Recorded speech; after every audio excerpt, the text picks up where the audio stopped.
Iškės kitą savaitę. O štai Londono policininkai sulaikė 9 asmenis. Jie įtariami per šias Velykas įvykdė vieną didžiausių brangenybių vagysčių per visą Anglijos istoriją. Aiškėja, kad brangenybės už 200 milijonų svarų nugvelbė grupelė pensininkų. Štai čia vaizdas iš Kento apylinkės Jungtinėje karalystėje. Pareigūnai sulaiko asmenis, kurie įtariami apiplėšę Londono centre Hatton Gardene įsikūrusią nuomojamų seifų saugyklą. Pranešama, kad 9 sulaikytųjų amžius nuo 48 iki 76. 3 sulaikytieji pensininkai. Džiaugiuosi pranešdamas, kad atlikus 12 reidų Londono ir Kento apylinkėse buvo sulaikyti 9 baltaodžiai britai.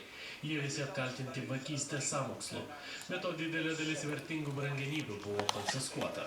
Seifų saugykla buvo apiplėšta per Velykas, tuomet per ilgąjį savaitgalį Ilgapirščiai apšvarino 72 vertingiausius seifus ir pagrobė brangenybių už beveik 300 milijonų eurų.